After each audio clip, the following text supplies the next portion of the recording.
I'm Teisha Bader with Shalom TV's news update for Wednesday, July the 17th, 2013. Reuters reports that the Arab League endorsed U.S.-led efforts to relaunch Palestinian-Israeli peace negotiations today. Jordanian news agency Petra carried the statement that the League said it hoped the efforts led by U.S. Secretary of State John Kerry could lead to a two-state solution. The statement, made after Kerry met with Arab League officials in Amman today, also repeated a recently updated Arab League peace initiative, which Kerry urged Israel to carefully consider earlier today. Kerry said Israel needs to look hard at this initiative, which promises Israel peace with 22 Arab nations and 35 Muslim nations, a total of 57 nations that are standing and waiting for the possibility of making peace with Israel. The original Arab League initiative from 2002 offers full recognition of Israel, but only if it gave up all land from the 1967 war and agreed to a, quote, just solution for Palestinian refugees. Several months ago, Arab League officials softened their stance on that initiative, raising the possibility of land swaps in future peace talks between Israel and the Palestinians. Israeli officials say Jerusalem never rejected the Arab League initiative, and that Prime Minister Benjamin Netanyahu has said consistently that if the initiative is the basis of discussion, it is acceptable. But if it is considered a take-it-or-leave-it dictate, it is unacceptable. At a news conference earlier today, after meeting with the Arab League as well as with Palestinian President Mahmoud Abbas, Kerry said that the Israelis and Palestinians were narrowing gaps that have prevented them from restarting talks in the past. Kerry's meeting with Abbas today in Amman was his second since arriving in Jordan, and according to Palestinian officials, Abbas was set to brief other Palestinian leaders on his meetings with Kerry. They would then make some sort of decision regarding the future of peace negotiations with Israel, possibly by tomorrow. Jewish organizations here in the U.S. are reacting today to the new directive set forth by the European Union, which ban cooperation between the EU with any Israeli entities over the Green Line. As we reported to you yesterday, and as you may have seen on today's IBA News, the new directives ban any funding, grants, or prizes to Israeli governmental and non-governmental entities over the pre-1967 borders. The Anti-Defamation League harshly criticized the EU's decision today. ADL National Director Abe Foxman wrote a letter to EU High Representative Catherine Ashton that the new guidelines in essence give the Palestinians a free pass, saying that Palestinian President Abbas has blocked the peace process with his preconditions, and so the EU pressure is only on Israel.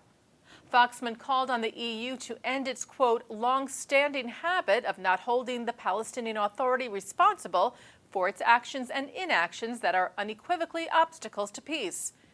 The American Jewish Committee said the planned EU targeting of Israeli organizations operating in eastern Jerusalem, the West Bank, and the Golan Heights is a punitive action that will harm, not advance, the peace process. AJC Executive Director David Harris said the key to achieving a two-state solution, which again we wholeheartedly support, is by encouraging direct Israeli-Palestinian negotiations, not taking steps now to penalize one party, in this case Israel, while emboldening the other. Meanwhile, Israeli Prime Minister Netanyahu spoke with President of the European Commission, Jose Manuel Barroso, and Israeli Justice Minister Tzipi Livni spoke with Ashton this evening and requested that the leaders reject the decision and begin negotiations with Israel on the matter. The two Israeli leaders also stressed the sensitivity required on the matter in light of the current efforts of Secretary of State John Kerry to restart peace negotiations. U.S. President Obama's nominee as U.S. Ambassador to the United Nations, Samantha Power, spoke out against the UN's treatment of Israel during her confirmation hearing before the Senate Foreign Relations Committee today. Power said that if she's confirmed by the Senate, she'll work to eliminate what she calls the UN's, quote, unacceptable bias and attacks and disproportionate focus on Israel. She also told the committee that the U.S. has no greater friend than Israel. Power had been criticized in the past for controversial comments she made during an interview in 2002 about Israel and the Middle East, where she seemed to suggest that the United States might be needed to police the Israeli-Palestinian conflict. She has since clarified her remarks.